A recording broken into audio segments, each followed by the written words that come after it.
And it's a wonderful service, Gautama Mataji. Om Namo Bhagavate Vasudevaya. Om Namo Bhagavate Vasudevaya. Om Namo Bhagavate Vasudevaya. Text 22. Vedanam Samavedosmi Devanam Asmi Vasavaha Indriyanam Manaschasmi Bhutanam Ashmi Chaitana. Of the Vedas, I am the Samved. Of the demigods, I am Indra. Of the King of Heaven, of the senses, I am the mind. And in the living beings, I am the living force, consciousness. Text 23. Rudranam Shankaraschasmi Vetesho Yaksharakshasam Vasunam Pavakaschasmi Merushik Harinam Aham. Of all the Rudras, I am Lord Shiva. Of the Yakshas and Rakshasas, I am the Lord of Wealth, Kuvera. Of the Vasus, I am Fire, Agni, and of the mountains, I am Meru. Text 24. Purudhasam Chamukyamam Vidhi Partha Brahaspatin Seinaninam Aham Skandaha Sarasam Asmi Sagaraha. Of priests, O Arjuna, know me to be the chief Brahaspati. Of journals, I am Kartikya, and of the bodies of water, I am the ocean. Text 25. Maharishinam Briguraham Giramashmi Ekamaksharam Yajdanam Japa Yajnosmi Stavaranam Himalayaha. Of the great sages, I am Bhrigu. Of vibrations, I am the transcendental Om. Of sacrifices, I am the chanting of the holy names, Japa, and of the immovable things, I am the Himalayas. Text 26. Ashvata Sarva Vakshanam Devarishnim Chanaradaha Gandharvanam Chitrarartha Sitanam Kapilo Munihi. Of all the trees, I am the banyan tree, and of the sages among the demigods, I am Narada. Of the Gandharvas, I am Chitrartha, and among the perfected beings, I am the sage Kapila. Text 27. Uchahishravasam Ashvanam Vidhi Mam Amritodhapam Airavatam Gajendranam Naranam Chanarathipam. Of the horses, know me to be Uchchaishrava, produced during the churning of the ocean for nectar. Of lordly elephants, I am Airavata, and among men, I am the monarch. Text 28. Ayudhanam aham vajram dhenunam ashmi kamadhuk prajanaschasmi kandarpa sarpanam ashmi vasukihi. Of weapons, I am the thunderbolt. Among cows, I am the Survi. Of causes for procreation, I am Kandarpa, the god of love, and of the serpents, I am Vasuki. Text 29. Anantaschasmi naganam varuno yadasamaham pitranam aryama chasmi yamaham samyamatamaham. Of the many hooded Nagas, I am Ananta, and among the aquatics, I am the demigod Varuna. Of departed ancestors, I am Aryama, and among the dispensers of law, I am Yama, the lord of death.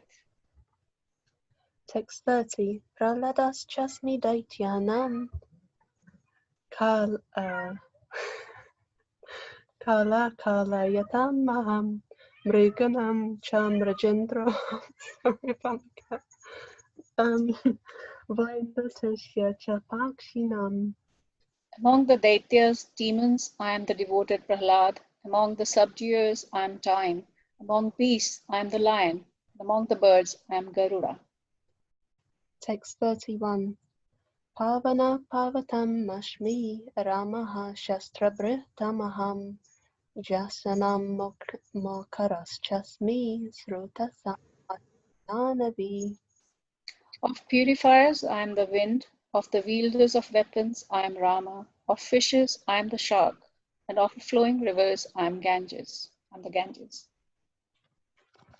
Text 32.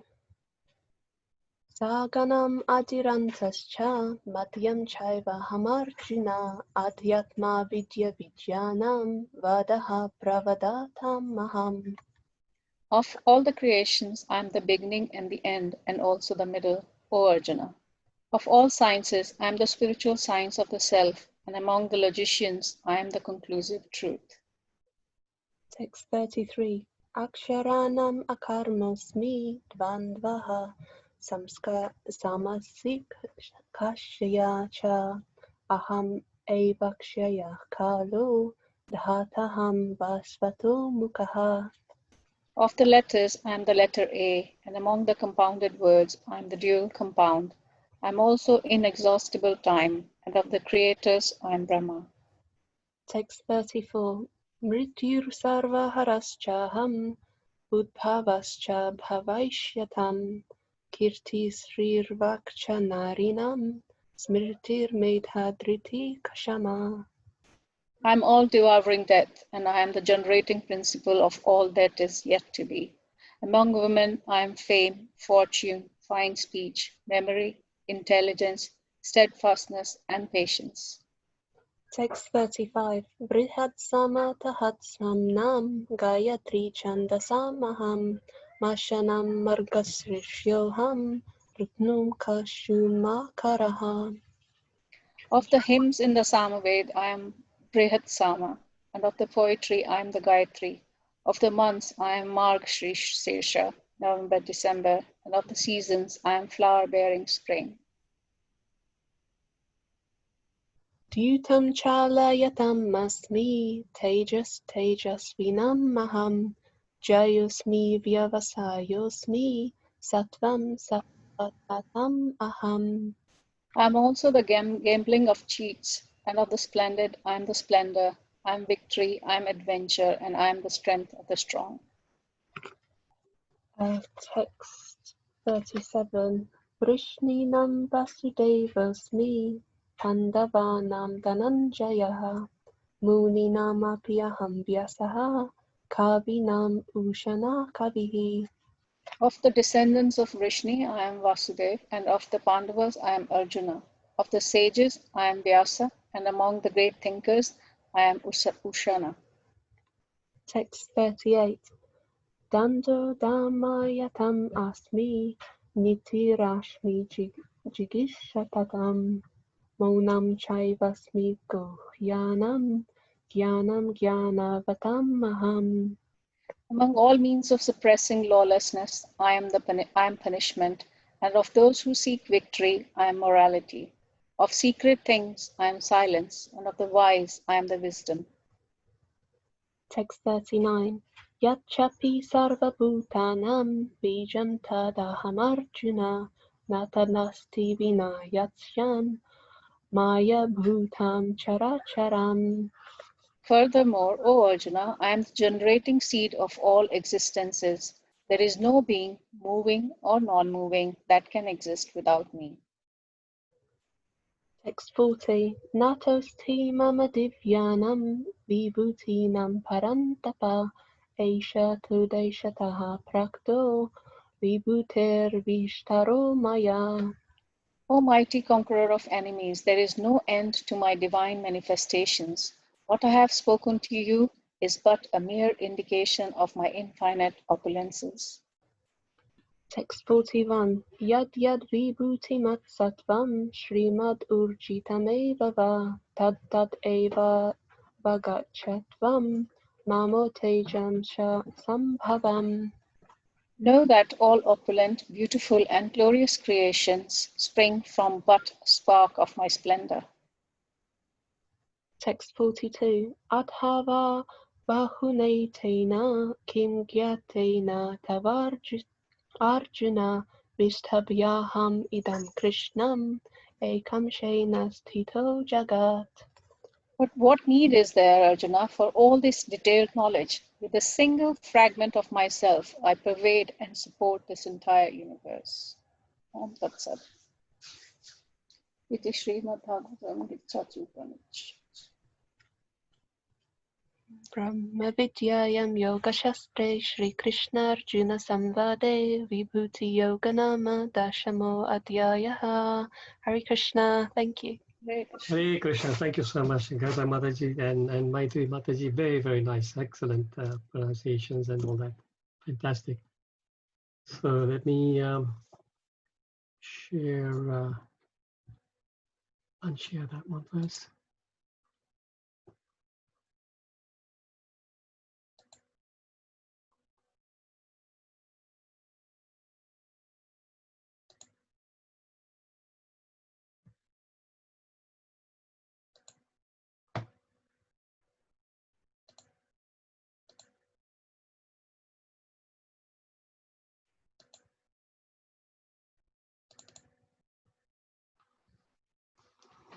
Okay, Hare Krishna, everyone. Welcome, everybody, back this evening. Continuing, we're now towards the end of the beautiful chapter 10. So, as usual, we just do the summary. Chapters 1 to 7, understanding Krishna's nobility and serving him. 8 to 11, the Chatushloki Gita. 12 to 18, Arjuna accepting Krishna's position and then requesting to hear more of his opulences. And the last section, 19 to 42, Krishna's opulences. So today's verse is 1040. Om Namo Bhagavate Vasudevaya. Om Namo Bhagavate Vasudevaya. Om Namo Bhagavate Vasudevaya. Bhagavad Gita, chapter 10, text 40. Nantosti mama divyanam vibhutinam parantapa esha tu deshata prokto vibhute vistaro maya. Translation and purport by Srila Prabhupada. Srila Prabhupada ki jai. Almighty conqueror of enemies, there is no end to my divine manifestations. What I have spoken to you is but a mere indication of my infinite opulences. Would somebody like to read the short purport? Can I do this, please? Yes, please, Shri Paramataji. Hare Krishna. As stated in the Vedic literature, although the opulences and energies of the Supreme are understood in various ways, there is no limit to such opulences. Therefore, not all the opulences and energies can be explained. Simply a few examples are being described to Arjuna to specify his inquisitiveness. Hare Krishna. Thank you, Shri Paramataji. Thank you, Srila Prabhupada ki jai. Om Ajnanati Mirandasya Jnananjana Shalakaya Chakshurun Militam Yena Tasmai Shri Gurave Namaha Shri Chaitanya Manobhishtam Stapitam Yena Bhutale Swayam Rupa Kadamahyam Dadati Swapadantikam. Namo Om Vishnu Padaya Krishna Prishthaya Bhutale Srimati Bhakti Charu Swaminiti Namine. Namo Om Vishnu Padaya Krishna Prishthaya Bhutale Srimati Bhakti Vedanta Swaminiti Namine. Namaste Saraswate Devi Gauravani Pacharine Nirvishesha Sunyavadi Pashyatya Deshatarine. Jai Shri Krishna Chaitanya Prabhu Nityananda Shri Advaita Gadadhar Shri Vasadi Gaura Bhakta Vrinda. Hare Krishna, Krishna Krishna, Hare Hare, Hare Rama, Rama Rama, Hare Hare. So quite a short purport. So basically, Krishna has now stopped speaking about the opulences. He's just summarizing it, saying that this is only just a sample, really, just some examples. But his opulences are unlimited. So in this verse, you can see he's addressing Arjuna as Parantapa. Parantapa meaning in this particular verse has been translated by Prabhupada as Almighty Conqueror of Enemies. So he was obviously a very, very strong warrior, and he was undefeatable. So in one sense, Krishna is reminding Arjuna that even this power of yours to conquer or conquer the enemies, that also is an opulence which is mine. So we can remember, idea is to remember whenever we see anything that is special, something extraordinary, whether it's a person or a thing or whatever something is a particular extraordinary quality, that is Krishna's opulence. So from verse 20 to 39, Krishna has described 82 of his opulences. Now he's saying that has only been just an example. Udeshata, in this word, he said Udeshata. Udeshata means examples. So that is this verse. So we'll go and have a look at the main points. Quite a short verse, so we will see how we go along. So first of all, Prabhupada says in the purport, as stated in the Vedic literature, although the opulences and energies of the Supreme are understood in various ways, there is no limit to such opulences. So there's a verse in the Shvetatvatara Upanishad 6.8, which Prabhupada, he doesn't quote the whole verse usually, he quotes the third line. If anyone of you who's listening to Prabhupada's lectures regularly, you will recognize this. And this is what he's probably referring to when he talks about as stated in the Vedic literature.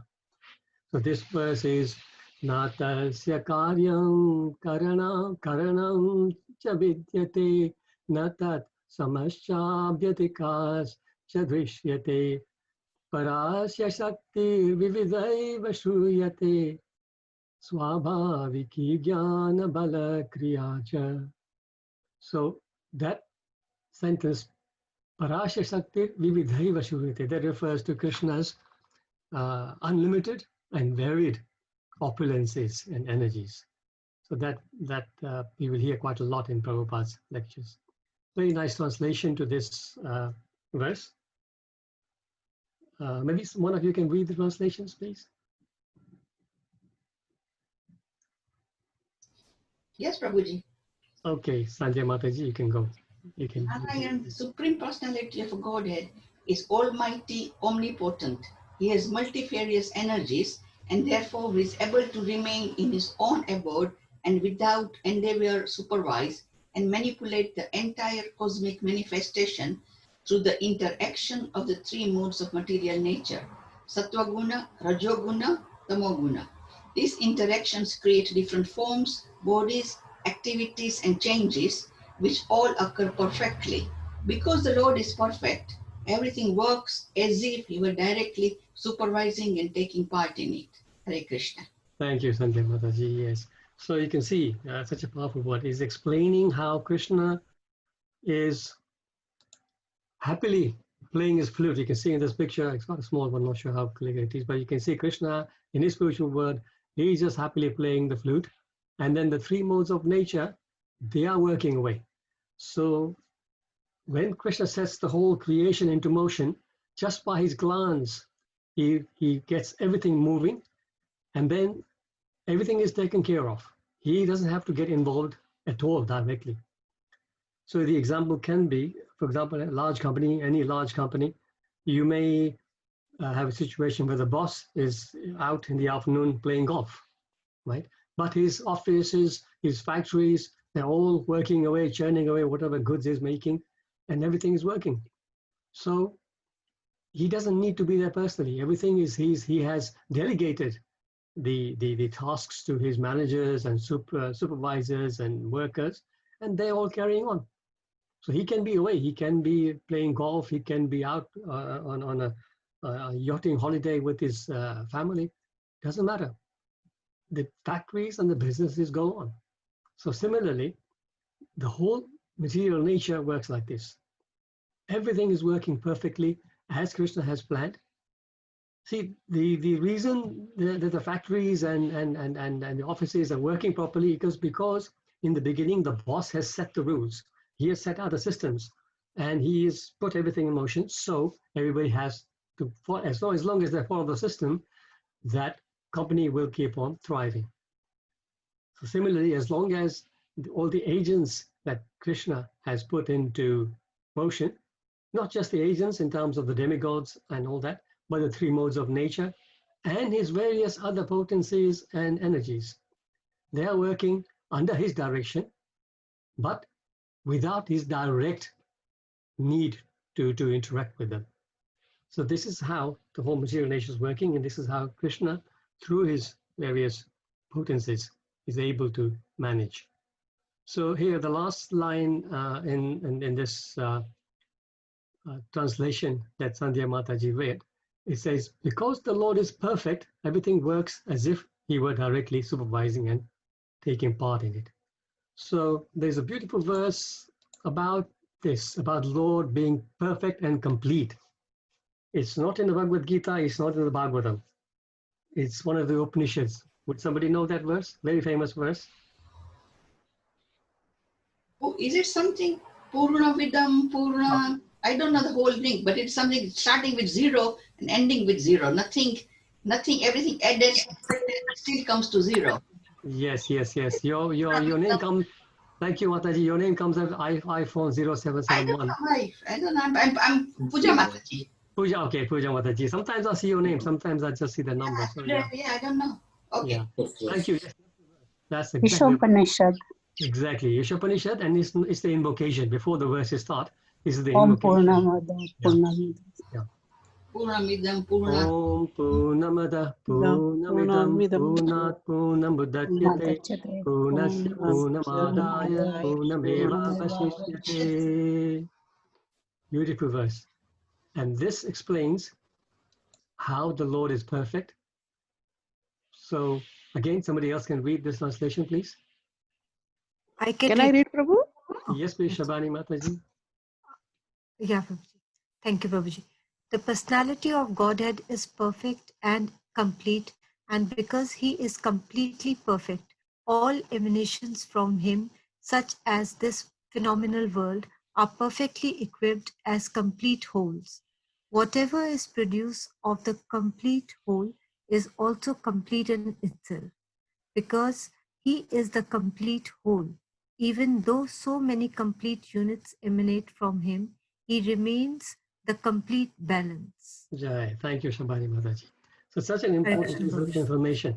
A lot of people, when we apply material logic to Krishna's expansions and Krishna's energies and everything, it seems like, okay, for example, if you take a piece of paper and cut it into 50 pieces, right?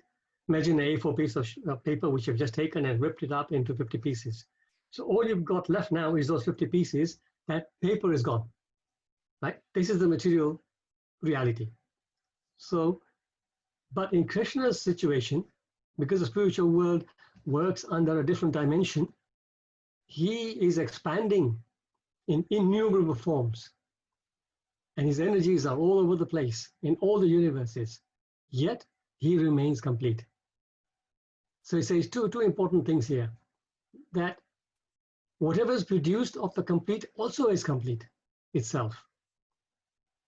And even though so many complete units emanate from him, he remains complete balance. So he does not, he's not as if Krishna is now, left, given himself to the universes in terms of his expansions. So he doesn't exist. No, he's always there. He, like we saw in the previous picture, he's always there in Golok Vrindavan, enjoying with his cowherd friends and the gopis, playing his flute. Everything is going on. And he's constantly expanding himself in as many forms as needed. So the verse says, purport says, simply a few examples are being described to Arjuna to pacify his inquisitiveness. This is actually not the purport, it's in the verse. So to satisfy Arjuna's inquisitiveness. I'm getting tongue-tied. Inquisitiveness.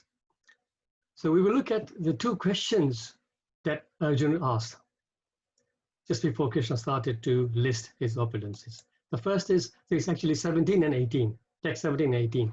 So text 17 says, "O Krishna, O Supreme Mystic, how shall I constantly think of you? And how shall I know you? In what various forms are you to be remembered, O Supreme Personality of Godhead?" So there are two very famous verses where Lord Krishna speaks about remembering him. Would anybody like to guess? It's in Bhagavad Gita, two famous verses where Krishna talks about remembering him. Everybody knows these verses, I'm sure. Okay, I'll give you a clue. These two verses are very similar. The first two lines are identical. Very rare. That doesn't happen. Thank you, Krishna Gamataji. Yeah. So first one is 934. Manmana bhava madbhakto madhyaji mam namaskuru mame vaishyashi yukvaivam atmanam matparayana. So you will see the translations of the two verses also similar. So here the translation goes, engage your mind always in thinking of me. Become my devotee. Offer obeisances unto me and worship me. Being completely absorbed in me, you will surely come to me. So here, basically, again re-emphasizing that we need to be absorbed in Krishna consciousness. Once we absorb in Krishna consciousness, then our consciousness will not go towards material things. And this is the recipe of success in spiritual life. And then the other verse, which is very similar, you will notice 1865, the first two lines are exactly the same.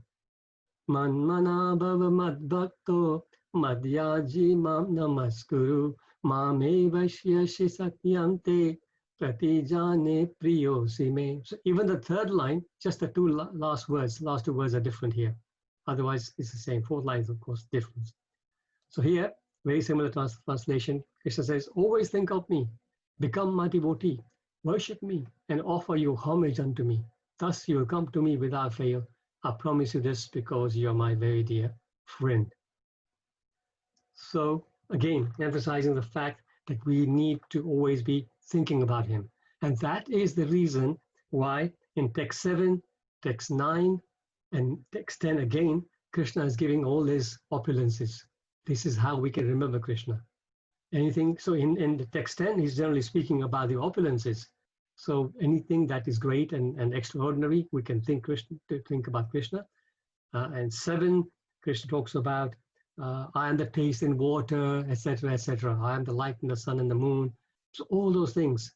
I am the strong, I'm the strength of the strong. So many different things. So whatever that we come across in our day-to-day life, it helps us to come to this stage of 934 and 1865 to always remember him.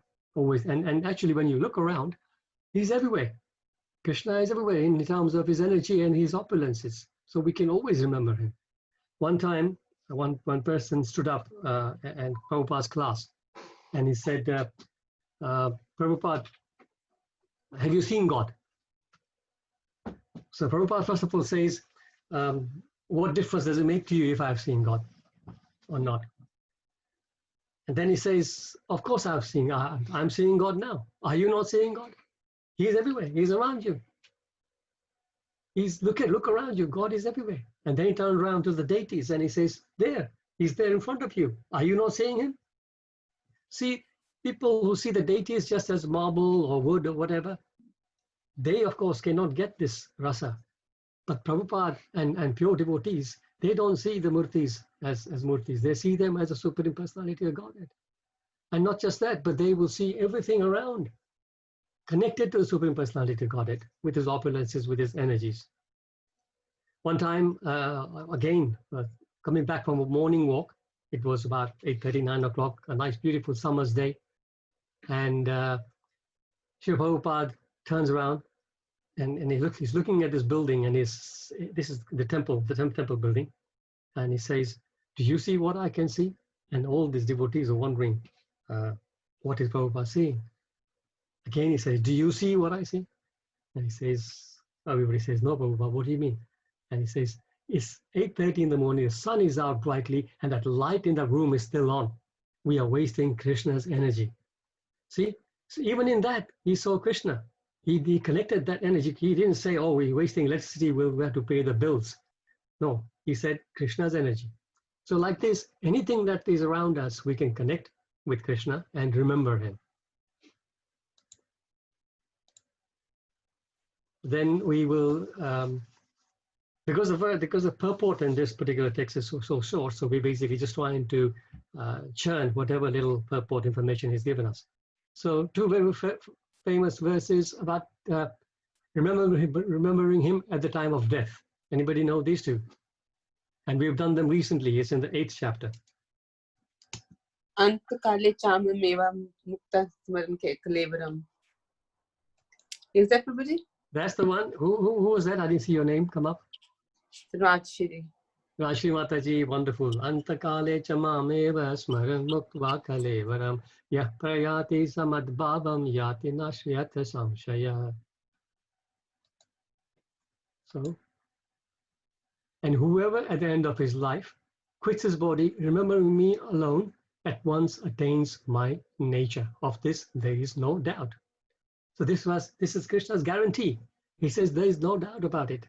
Krishna is giving us this cast iron guarantee that you think about me at the time of death and you will come back to me. So how can we do this? We can't just expect that out of the blue we will just remember him at the time of death. No. If we have practiced whatever we are hearing, if we have practiced reading Krishna's books, hearing his lectures, and then more relevant to this particular 10th chapter, if we actually do try and daily, every moment, try and recognize Krishna's opulences everywhere. It's a beautiful day. Today was like the sky was cloudless, beautiful day. So even the beauty of this day, even of this bright, lovely day, it gives you a nice feeling. That's also Krishna's opulence. Like this, we can connect, and this way, we can make sure that our consciousness is within Krishna, even at the time of death. And that is perfection. We will come back to him. We will go to him. When he says that attains my nature, what does it mean? My nature means Krishna is Satchit Ananda Rupa. Satchit Ananda Vigraha. Krishna's nature is not material nature. Krishna's nature is Satchit Ananda. So we get that nature, meaning we go back to the spiritual world. We go back to Krishna. Such a powerful way and such an easy way. When you think about it, such a simple way to get out of this. People go, well, some of the sadhus, they meditate for so long just to get some siddhis. And they think eventually they will also get moksha or get relief from this material bondage. But here, Bhakti Yoga gives it so easily. You don't even have to go and sit and meditate for years and years.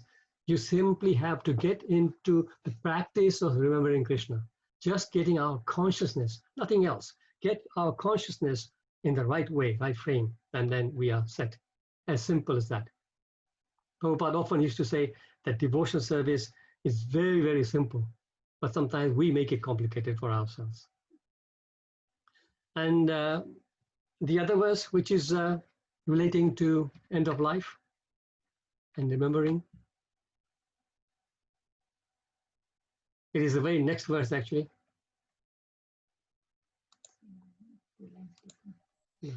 Yam Yam yam vapi swaram bhavam tyajatyante kalevaram tam tam evaiti kaunteya sada tad bhava bhavita.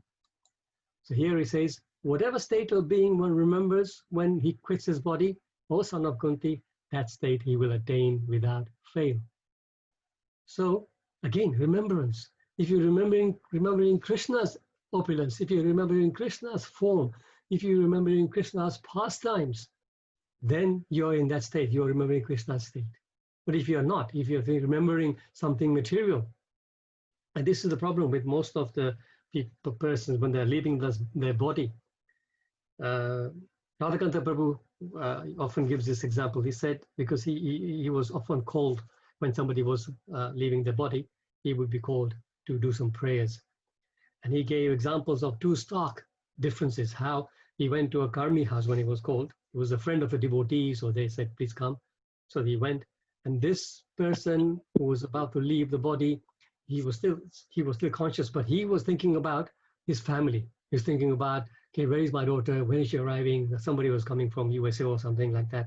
And he was just constantly meditating on that daughter or son of his coming and when will he arrive. And he was literally here only hours left, the doctors had said. But whatever, he was in and out of consciousness, but whenever he came back to consciousness, he was thinking about this attachment. So you can imagine his destination. He is going to, depending on his karma, of course, but destination is not good if you're going to go in that mood, right? Then he spoke about a devotee situation. So this devotee happened to be in the hospital, and when the doctors had told him, or her, I think, that it was a matter of hours or maybe a couple of days maximum, she gave the instructions to the family that I don't want anybody around here. All I want is devotees. I want devotees around me, and I want kirtan going on all the time. I don't want any family members around me. Because obviously those family members were not devotees. She actually literally forbade anybody to come near her for the next 2 days. She said, I'll tell you, we'll bid final goodbyes to each other, and that's it, but I'm going to be with devotees. See, here is the difference in consciousness. So when one has practiced devotional service, that person is able to take a brave decision like that. It is a brave decision, right? You got your whoever it is, your father, mother, your children, whatever, to be able to say to them that, look, this is, I'm done with you. Bye-bye. I just want devotees now. But that is perfection. That is so superb. So you imagine the two contrasting situations. We need to decide where we need to be. Then on the 8.6, it talks about whatever state of being one remembers the time of quitting his body. Very famous example of this in the Shastras. Can anybody remember? Bhishma Pitama. So Ajamil? Ajamil, not really. In terms of getting, if we quit the Bharat, body, yes, Bharat Maharaj. yes, Bharat Maharaj, exactly. Bharat Maharaj, as we all know, he was an amazing devotee, but when he went, he did everything right. He gave up his kingdom early. He went to the forest to meditate and perfect his departure. He wanted to perfect his departure, just thinking of the Lord. But unfortunately, as we all know, he got attached to a baby deer, and his mind was constantly thinking about that deer. And as a result, he had to then go through 2 more births rather than getting released in that particular birth, which he was quite qualified for. Because of that attachment at the end of his life, he came back as a deer, and then he came back as Jalabharat, and then he was able to go back. But this is the danger of thinking of other things other than Krishna. Very, very serious devotees. This is very, very serious instruction. These 2 verses, one should wear them around your neck. This is how important they are. So then text 18, we heard the question at text 17. Now he's saying, O Janardana, again, please describe in detail the mystic power of your opulences. I am never satiated in hearing about you. The more I hear, the more I want to taste the nectar of your words. So it is like that. The more you get into Krishna consciousness, the more relishable it becomes, and the more you start to detach yourself from the material world. In terms of never satiated, there's a beautiful verse in the 1st canto, 1st chapter, text 19. This is who's speaking this. This is the sages at Naimisharanya speaking to Sutta Goswami. And it says, Vayantu na vitripyama uttama shloka vikrame yashunvatam rasa jnanam swadu swadu pade pade. We never tire of hearing the transcendental pastimes of the personality of Godhead is glorified by hymns and prayers. Those who have developed a taste for transcendental relationship with him relish the hearing of his pastimes at every moment. So you will see people like a good example in our lifetime is Mother Kalanga. A lot of you will know Mother Kalanga. A lot of you would have association with her, especially Mataji's. Unfortunately, as Prabhus, we had sort of distant relationship with her, but Mataji's often had quite close relationship with her, spending lots of hours with her. And she was like this.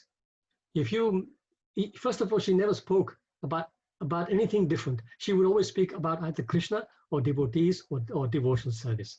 She had no other subject in her repertoire. And my wife used to spend a lot of time with her. And whenever she used to go, first of all, the normal exchanges, how are you doing? How is your sadhana? All that. Then she would just pick up a book and say, okay, let's read this. And then start reading from the Krishna book or some whatever book was available, she would just start reading. So she had amazing taste for hearing. She wasn't a great preacher as such. She couldn't sit and give classes like that. But her mood was just amazing. Whoever she spoke to, she spoke about Krishna. And she always wanted to hear more and more about Krishna and the devotees. So this is the situation, how we get attached to hearing. And then this very famous verse that everybody would know also talks about hearing and serving, particularly here. Anybody recognize this verse? No, 16, sorry. Yeah, sorry. This is not the one I'm thinking about. Sorry, this is one of the verses where it talks about hearing and serving. But the other one will come in a minute. This is Sushusho Sadhanasya Vasudeva Katharuchi Shan Mahat Sevaya Vipra Punyatirtha Nideshanat. So here, just continuing on, here now Sutta Goswami is speaking to the sages. They say, "O twice-born sages, by serving those devotees who are completely freed from all vice, great service is done. By such service, one gains the affinity for hearing the messages of Vasudeva." You see? So how do you gain? So previous verse we heard about, we need to hear. We need to develop a taste for hearing. But how do we develop that taste? By serving the devotees. When you serve the devotees, you develop a taste for hearing. Vasudeva Katharuchi. So then this is the famous verse I was talking about, 1-18. I'm sure everybody knows this one. Nasta prayeshu abhadreshu nityam bhagavat sevaya bhagavati uttama shloke bhakti bhavati naistiti. By regular attendance in classes on the Bhagavatam and by rendering of service to the pure devotee, all that is troublesome to the heart is almost completely destroyed. And loving devotional service to the Supreme Personality of Godhead, who is praised with transcendental songs, is established as an irrevocable fact. So, by serving and hearing, again, by attending Bhagavatam classes, which means attending, hearing, by hearing about Krishna and by serving the devotees, all our anarthas, all that by troublesome to our heart means all our anarthas, all the bad things in our heart get cleansed, almost completely cleansed. And what happens? We develop loving service unto the Transcendental Lord. So the result of hearing and serving is developing of loving service to the Lord. And that, dear devotees, is the actual aim of human life. Actual aim of human life is the supreme occupation of human life is stated in 1-6. This is one of my favorite verses, and I often quote this in classes. Savai pumsa paro dharmo yato bhakti radokshaje ahituki yapati hata yayatma suprasiddhati. The supreme occupation or dharma of all humanity is that by which men can attain to the loving devotion service to the transcendent Lord. Such devotion service must be unmotivated and uninterrupted to completely satisfy the self. So this is it. The whole purpose of the human life. We have been afforded this wonderful human body, not for wasting it by sense gratification, but by developing love for Krishna, loving devotion service. Ahaituki, without personal motive, and apratihata, uninterrupted. This is how our devotion service should be. Lord Rishabha, at the moment we are studying the 5th canto in the Bhakti Vaibhav. Lord Rishabha is talking to his sons, giving instructions, very, very first verse of the 5th chapter. Rishava Uvacha Nayam Deho Dehabhajam Niloke Kashtan Kaman Arhate Vidbhujam Ye Tapo Divyam Putrakaye Nasatvam Sudhyet Yashmad Brahma Saukhyam Panantam. Lord Rishabh says, told his sons, my dear boys, all the living entities who have accepted material bodies in this world, one who has been awarded this human form should not work hard day and night simply for sense gratification, which is available even for dogs and hogs that eat stool. One should engage in penance and austerity to attain the divine position of devotional service. By such activity, one's heart is purified. And when one attains this position, he attains eternal blissful life, which is transcendental to material happiness and which continues forever. So as we often say, whatever we gain materially finishes with this body, devotional service continues forever. Here's the proof. And we don't waste our life, because even the dogs and hogs have the opportunity for sense gratification, sometimes even more than us. But the human life is for penance and austerity. This is what we are doing now, all of us on this call. Rather than sitting in front of a TV, watching some serial or watching whatever, we are sacrificing our time to sit and discuss Lord Krishna's messages. So this is one kind of penance and austerity. Waking up early, chanting our rounds, listening to classes, reading, developing service, doing service at the manor.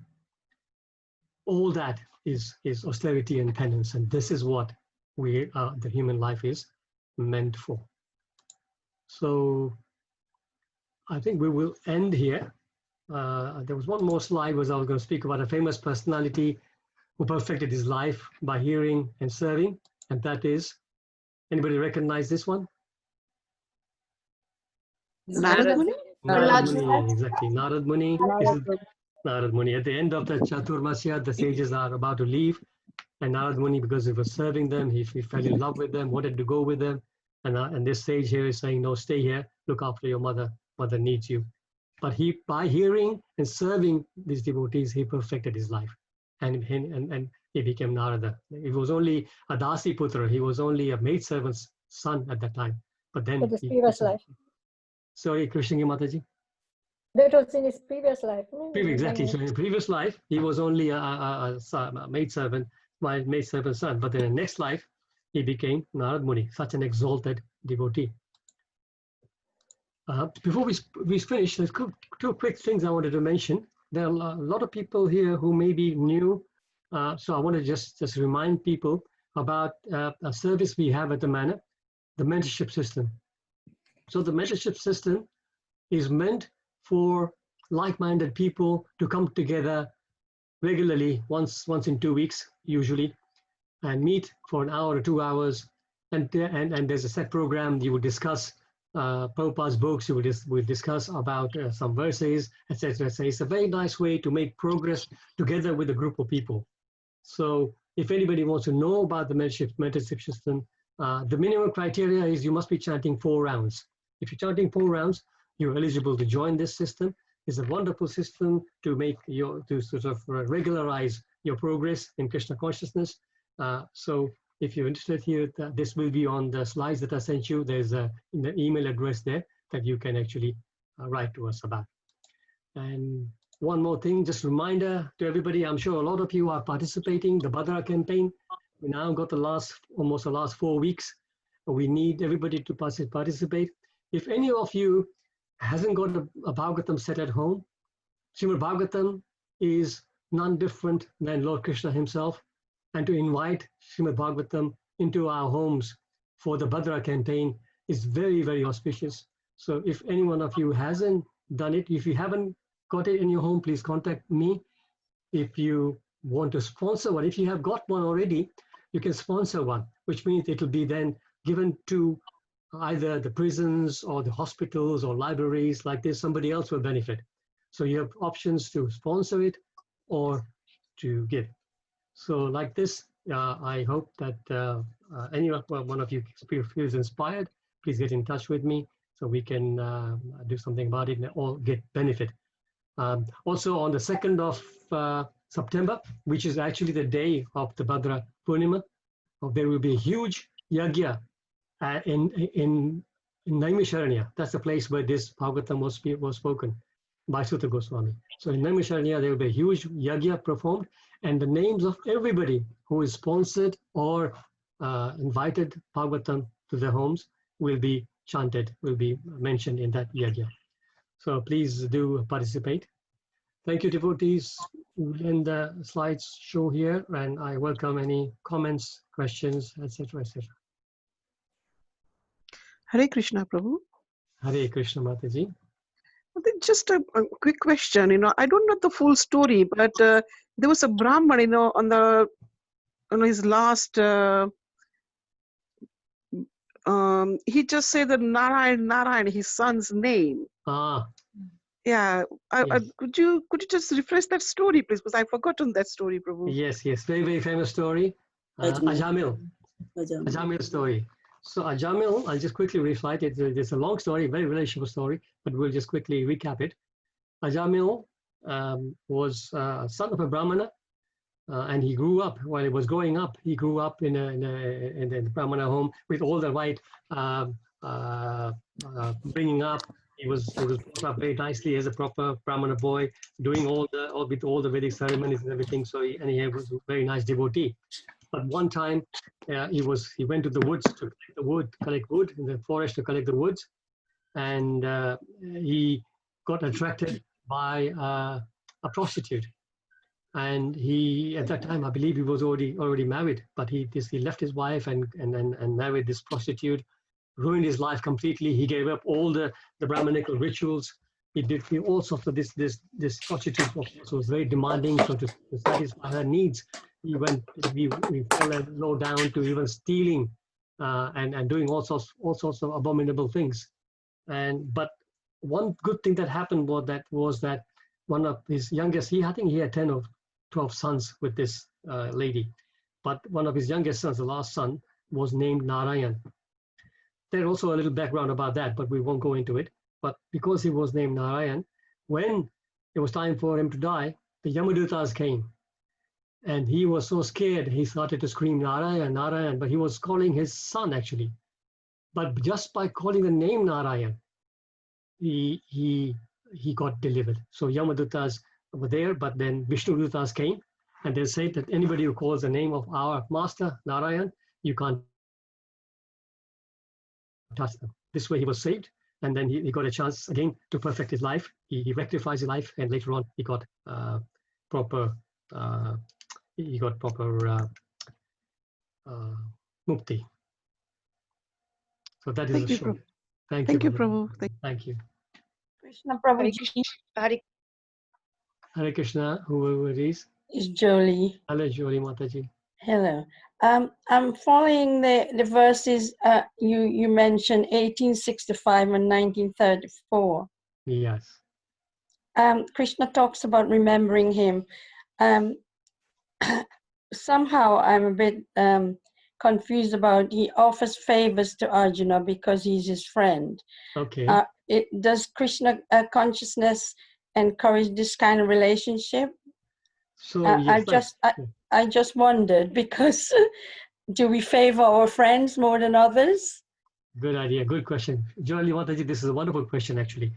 So this was actually, as it happens, when I first started 20 years ago, 22 years ago, when I first started to come into Krishna consciousness, when I learned these verses, the same question was coming to me.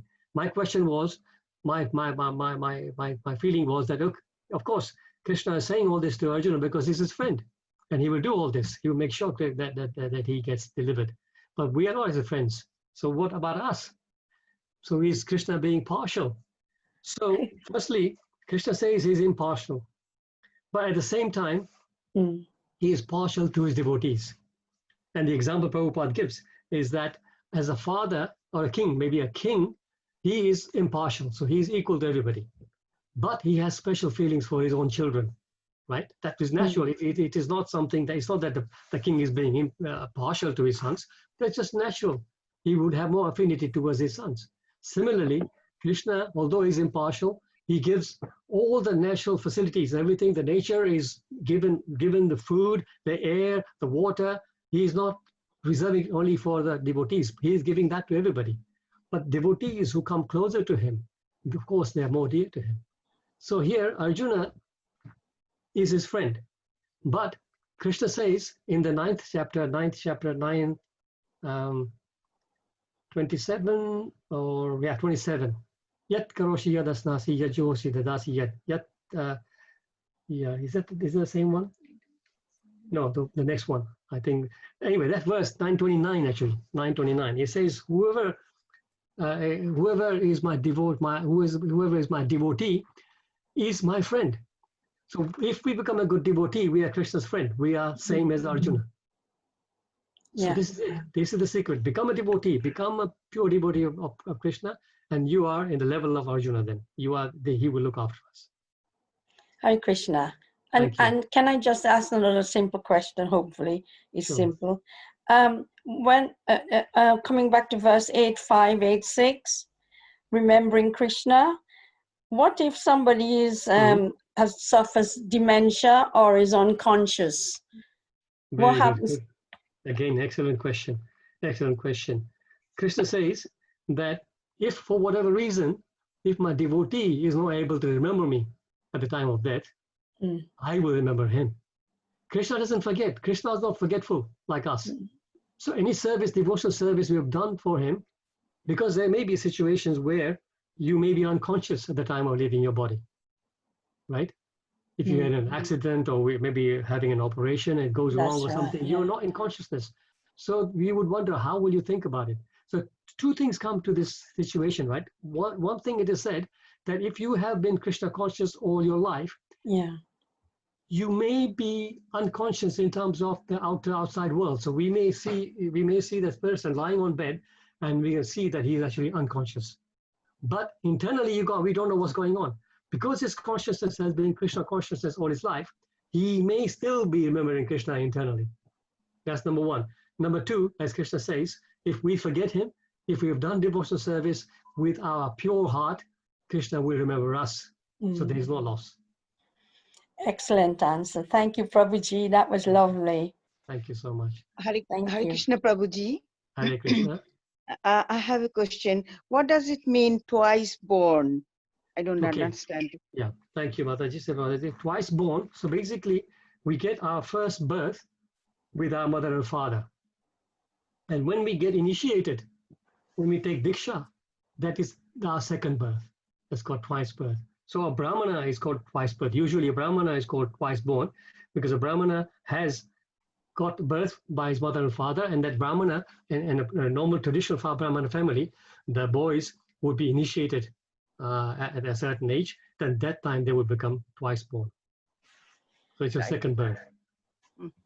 Something similar in Christianity as well, isn't it? There is something similar in Christianity. Yeah. It is.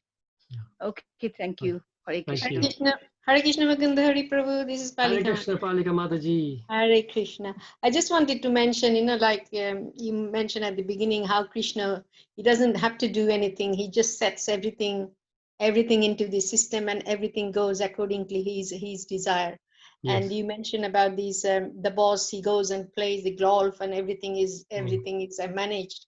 Yes. So I'm just reflecting on that, and then I thought of how wonderfully Srila Prabhupada has set this whole ISKCON, and wherever in the world you go, it's the same thing. Early morning, Mangalarati, the Tulsi Puja, then lecture, everything. Wherever you go, the whole system Srila Prabhupada has, set up, because being a pure devotee, and it's just going on. Srila Prabhupada personally, he is not there, but everything what he has set up as a pure devotee is still going on like Krishna does, So I was just thinking, and I said, wow, how wonderful it is, Everybody is so inspired by Srila Prabhupada's mood and mission, and everything is going on like Krishna did. I just thought of it. Thank you, Paul. That's a wonderful realization, actually. Exactly. We gave the example of the boss, a mundane boss in his factory, but here, Prabhupada has set up in the age of when he was more than 70 years old, 70, 72 years old, he started this actually at 71. He left India when he was 69, and 1 year later he established ISKCON. He was 71 years old, and from nothing he has created this whole society, and how he set everything into motion, and how he's placed all the systems, like Palika Mataji was saying, that everything is going on smoothly, not just going on smoothly, it is growing day by day. So this is another beautiful example of how Prabhupada didn't have to be here personally with his Vapu, but his Vani is able to carry on this whole movement. Thank you, Palika Mataji, for sharing that. Thank you. Hare Krishna, Prabhuji. Just Hare Puja Krishna, Puja Mataji Mataji. here. We discussed today the service must be unmotivated and Yes. uninterrupted. What Yes. does uninterrupted mean?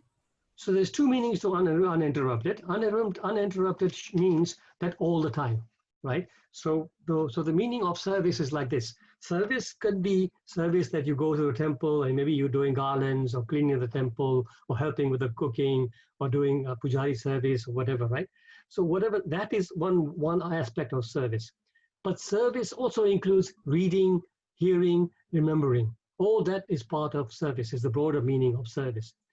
So in that sense, uninterrupted means all the time we should be in Krishna, we're serving Krishna by our thoughts, by our words. So we are serving Krishna all the time. By chanting, of course is a service, right? So all that is service. So that way we can remain doing service uninterrupted. That's number one. Number two, second way people explain that, apratihata, that word apratihata also means that service cannot, that devotional service cannot be impeded by anything material, because it is transcendental. Nothing material can stop it. Only our mind can stop the material devotional service. We can be our own enemies. Sometimes we stop chanting because we've had an argument. Sometimes we don't go to the service because we had an argument with somebody at the temple or something like this. There are many examples like this when Matajis stopped doing service because there was an argument in the kitchen. Then they stop coming for service and the devotional service goes down. So this is a material thing. You should not let that come in the way. Your devotional service is between you and Krishna. Nothing else matters. So this is the meaning of apratihata. It should not be interrupted by anything mundane. What I was thinking, that we are living in this material world, we've got our commitments as well, though we are trying to be Krishna conscious all the time, but physically or 100% it's not possible. So thank you. Yeah, thank you. Yeah, for you're quite right. For most of us mortals, it's not possible. But there are examples, and again, I always quote Mother Kalangna's example. She was fully Krishna conscious. She was continuously thinking and doing. Okay, somebody might say, okay, she was in the ashram, so she didn't have any responsibilities, no children, no husbands to cook for, whatever. But as we say, yat karoshi, yat asnasi, yat joshi, dadati yat. Whatever we do, whatever we are doing, we can include Krishna in it. When you're cooking, you can be hearing a class. When you're cooking, you can be chanting, you can be singing his prayers.